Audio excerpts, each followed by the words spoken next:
Thank you, the Hearty Saturday people. It's an honor and a privilege to be able to present some thoughts to you. So I have a few relevant disclosures. I am an advisor and equity holder in Human Extensions, and the same for Active Surgical. So I'm not going, none of these things are out heavily in the market, but I will show what they are so you know. So this whole robotics thing, if you find a whole collection of SAGE's leaders and poll them and ask them if you use the robot, of the senior people who have been past presidents over the last, say, 20 years, the vast majority of them will say, no, I don't use a robot. Don't need a robot, I can do every operation laparoscopically, what do I need a robot for? And so if you asked me whether I thought robotics would be successful prior to, say, 2015, I wasn't sure. Despite being a technology enthusiast, despite being somebody who built robots, I was on the Indivia robot team, and would like it to succeed, but I wasn't sure. But if you look at sales, the tipping point has come, it's here. I don't think it's a question of if, it's a question of how. And this, we're looking at a $5 billion market in the upcoming years. So pay attention to that number because it's going to drive a lot of what I'm going to tell you. So I've done financial analysis in robotics. I've been highly critical. At times, I did a major reanalysis of the Intuitive Financial Report in 2013 and said there is no how, no way you could ever make money doing outpatient surgery on a robot. And for many places, that's probably still true on the individual case types. But what happens over time is that this has been growing in spite of that. And about 2017, every single one of my residents said the same thing: I want to be robotically trained. And the hospitals are buying more and more robots. So it doesn't really matter whether I need it or not. You have to wake up, see what your trainees are doing and what they want and what the hospitals are buying. And you have to get over old thinking, because robots are here, robots are coming, and the battle's over. The war is over. So let's talk about a few ways to think about this. In 2013, when I redid the Intuitive financial analysis, that was one of the very first years where Intuitive made more money selling instruments than robot systems themselves. And all of a sudden, Intuitive went from being a robot company to a razor blade company. And there is no doubt that that drives what the economic models will be for not only Intuitive, but all the players in the market. If you're not following what I'm saying, then think about Hewlett-Packard. If you think they're a printer company, forget about it. They're an ink company. Intuitive is an instrument company. So what does that mean? That means as the money goes on and on and on, we're looking at a $5 billion market, and the rush is on. And what we're looking at is going to be a number of robots entering the field. Some are robots, some may be, we're going to call them other things. And you need to pay attention about it. And not just because of the technology, because you're going to need to think about this philosophically. So how can we categorize these robots? So, there's a number of very specific robots, not so much in general surgery, but in some of the like orthopedics and neurosurgery, robots that just do one thing, procedure-specific robots. We don't see that so much in general surgery, but we might in the future. When we look at the list of all those other robots that I showed, they're pretty much general use robots. So how are we going to categorize them? So if you believe in ontology, we need to have ways of thinking about it. So one way you could think about all of these robots is you could segment them into how they set up. There'll be boom robots, there'll be floor robots, there'll be table-mounted robots, and then there'll be robots that are unique to whatever their thing is. So that's one way to segment it. I personally don't think that's the most useful way. What I think is going to be more important is this column right here, is how these robots stack up on their interface. The Intuitive robot has a master control interface, as we all know. There was digital laparoscopy, more like the Senhance robot. There will be other interfaces that we haven't conceived of, and there will be robots that have completely unique interfaces. And then there's the instrumentation. Some of this is disposable.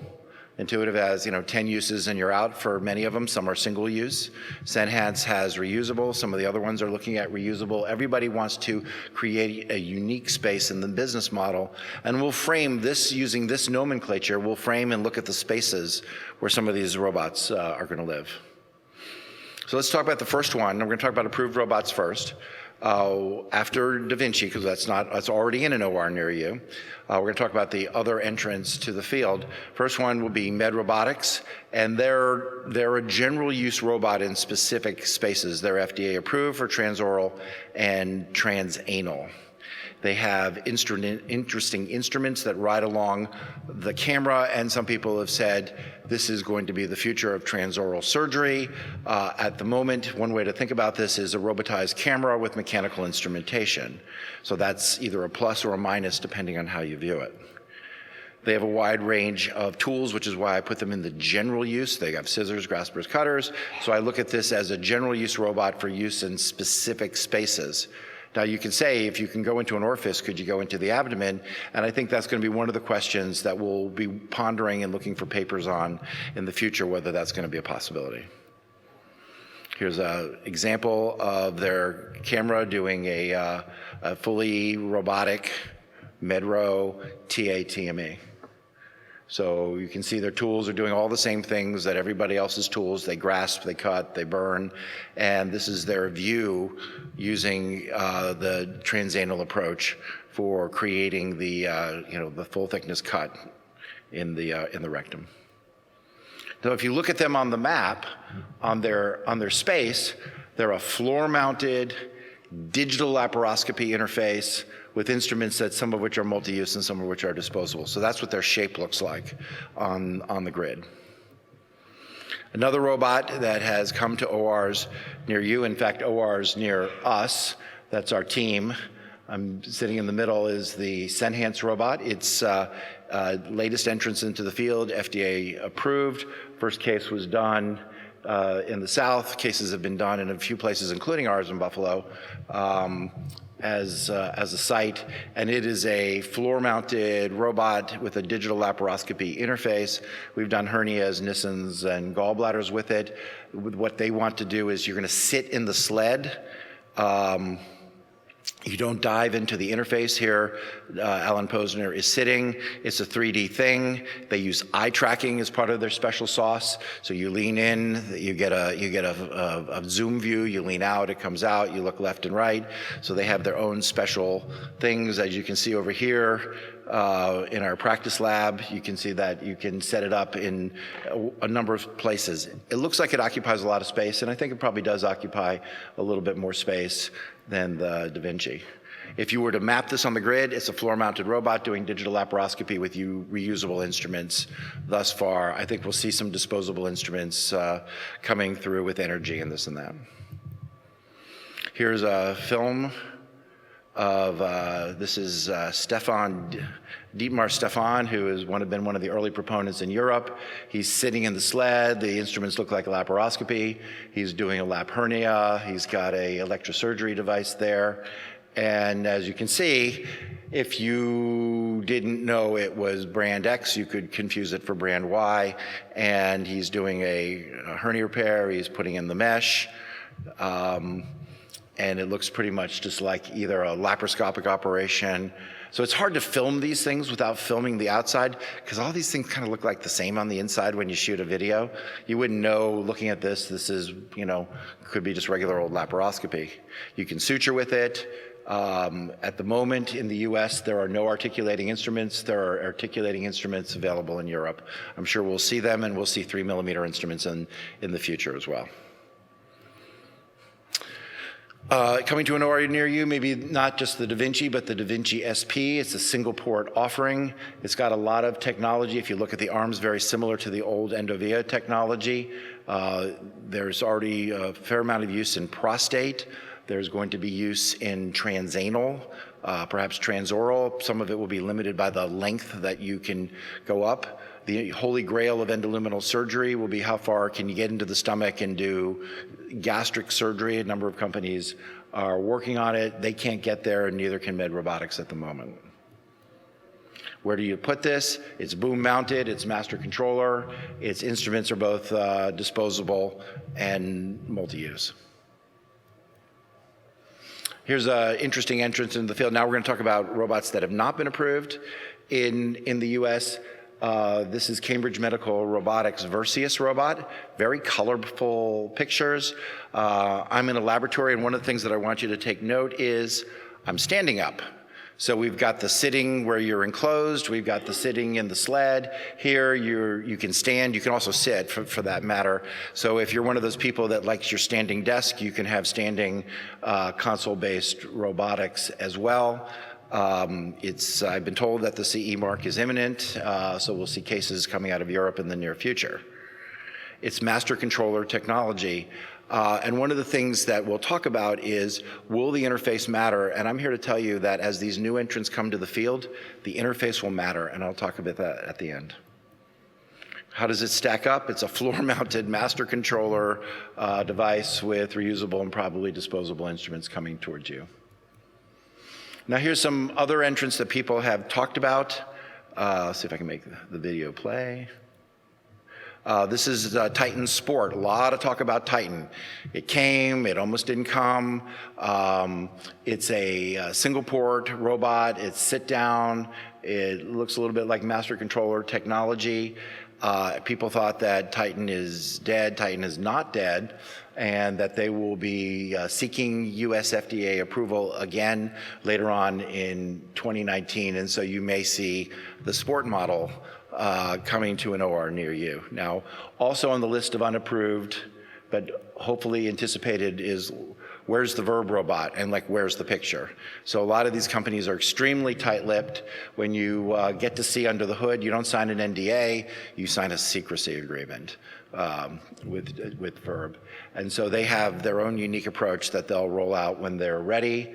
I think a little sooner that we'll see more of, sooner than Verb, will be the Einstein robot. So they won't show you a picture, so here's my version of the Einstein robot, Einstein as a robot, and there is speculation about where they will fall on the grid, and they will bring their own unique business models to this because they're very large companies with very broad portfolios, and their business models will be completely different than what we've seen in the past.